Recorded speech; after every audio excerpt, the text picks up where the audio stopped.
Hey guys, welcome back to my channel. I'm Mr. Deathbreath. It has been a moment, and by a moment, maybe like about a year or so since I made content, a little over a year. I tend to be a very competitive platform trying to be a creative that makes money off their art. So yeah, anyway, I'm back. So I want to talk about Alex Garland's 2024 Civil War. Okay, so I don't know if you've seen the trailer, but it looks like this thrilling, exciting, maybe early 2000s type film where the world's falling apart. Something that almost feels like Mark Wahlberg's oil rig disaster epic Blackwater Horizon. Something that feels like it's meant to be this thrilling, exciting movie about chaos and disaster, and perhaps maybe even a bit of some truth involved. And I'm happy to say that some of that is true in Alex Garland's 2024 film, and a lot of it isn't. So it is starring Jesse Plemons. It is starring Kirsten Dunst, or Dunst, however you want to say it. In addition, it also has the one and only incredible actor, Wagner Moura. You might know Wagner from Narcos. This man, I kid you not, I feel like he ages in reverse. If you look at him and other things, he looks older, somehow he looks younger. I don't understand it. I don't know, maybe he's drinking the blood of his enemies. That's possibly an option, especially in Hollywood. And lastly, well, not lastly, let's not say lastly, you also have Kaylee Spaney. She plays an up-and-coming, ambitious journalist.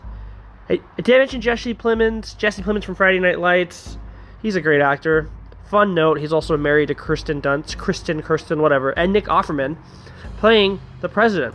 So, essentially, the plot in this film is that the world has fallen apart, the United States specifically. I'm sure the world too, because our country is a big player in the economy, global economy. And it seems that California and Texas have decided to go against the rest of DC.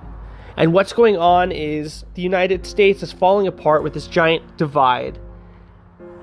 And Kirsten Dunst, Wagner Moura, her other journalist friend, decide to take a road trip to get to DC to interview the president before they can't. And in this world, journalists are viewed as negative. Or so this film says, okay? And they want to get there and break the story, because at this point there's no other story. There's no big story except that. So what ends up happening is you end up having this road trip movie where they end up traveling to get to DC.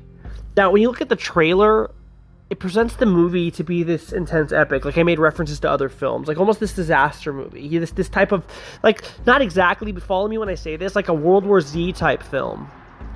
Okay?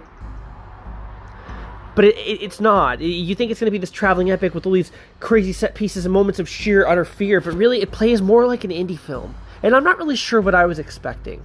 You know, well, that's not true. I know exactly what I was expecting.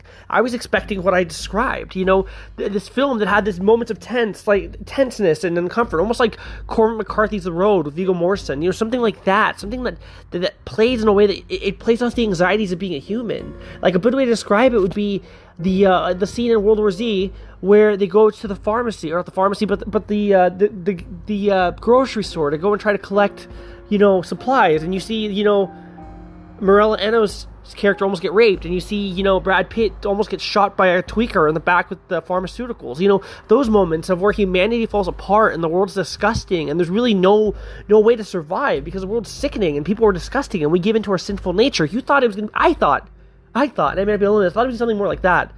Instead, it's more like, oh, there's a road trip, and there's a moment here where we're getting pinned down by a sniper, and we meet some cool characters. Or look, there's a road trip, and there's a moment here where we see some hillbillies trading gas for foreign currency, because American money's not worth much, you know? And while those scenes can be entertaining and exciting at points, it really doesn't hold a whole lot of weight, because it feels like it's limited by the budget. I mean, at the end of the day, it's an A24 film. When was the last time you see a major budget A24 film? And I think that alone should have been a good indicator how this film is actually going to play out. The last 20 minutes or so are pretty fantastic, though. You have one scene particularly where they end up getting into DC. And as they get into DC, you know, Kirsten Dunst, Wagner Moura, and Kaylee Spaney, they're all over there running right behind troops, right beside them, you know, butt to gut, while bullets are flying over their head, mortar shells are blowing up buildings behind them, tanks are rolling through the streets, and they're all trying to capture the president so they can stop this whole divide. And that's a pretty incredible scene. I'm talking, like, you know, the theater was shaking. It's like, it felt pretty amazing. But unfortunately, there wasn't enough of that. There was one outstanding scene that, excuse me, that really did not get enough love. And that scene specifically was with Jesse Plemons. He plays this military guy that seems kind of like a rogue, and he goes, "You're American?" And as he holds the journalists up, and he goes, "What kind of American?" And it's this feeling where you don't know which way he's going to go. You don't know how he's going to be. You know, you're not exactly entirely sure which direction he's going to go in terms of being the character. Is he going to be a good guy? Is he going to be a bad guy? You know, is he going to hurt them? It's just like, and throughout the whole performance, it has such an unpredictable situation that you never really know how it's going to turn out. And it works really well. And Jesse Plemons' performance very much reminds me of his Black Mirror performance in the USS Callister, where he seems nice, but on the dime he can flip. And ultimately it has a pretty interesting ending. But yeah, he's underutilized. So normally I do like a good and the bad. I'm trying to keep this more casual, if you can't tell. I want to kind of not be so restrained. I want to make this more of a casual thing because I find it more fun, and it's fun to break off the, structure, so to speak. But I am going to bleed into the bad. So let's just say I said the good without saying it. So the bad. No, I'm just kidding. But like, one thing that gets me about this movie is that it just feels like a road trip movie. It's too casual. Another thing is that, well, let me elaborate. It's too casual, and they could have added more tension. They could have made it more exciting. They could have, I don't know, just added a more nasty human element of, like, society crumbling, but it just felt more like they were driving down pretty landscapes a good portion of the time. For the exception, maybe a couple scenes, that were kind of interesting, but not necessarily terrifying. And another thing is, like I mentioned earlier, how journalists are viewed as bad and scummy and hated. Well, it's never really shown that way. It seems like journalists are treated no different than any other outsider. And it's to the point that, like when they come across someone that could be considered hostile, they have a moment or two where it's like, oh no, this seems deadly, this seems dangerous, but it doesn't seem because they're journalists.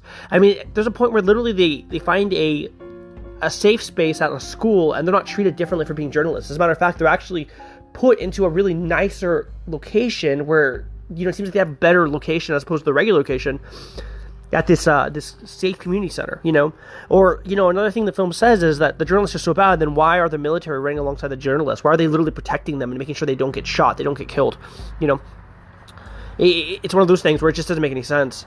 I mean, overall, though, the movie was entertaining. I enjoyed it, but it wasn't worth the $12 I spent on a ticket. I expected this intense, nail-biting drama about the filthiness of humanity with a dash of this culture war, slightly alluding to what might be going on in our current society. Not literally, of course. I'm not trying to sound like one of those conspiracy people, because I'm not. But you do see that there's a culture divide between woke culture and current culture, between identity politics, between political divide. It's like if you have an opposing opinion, you are the enemy, right?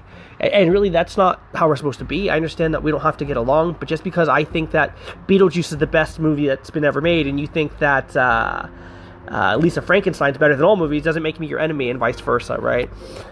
I don't know. I mean, overall, Civil War was an entertaining film. I enjoyed it, but I would have enjoyed it a lot more on my couch.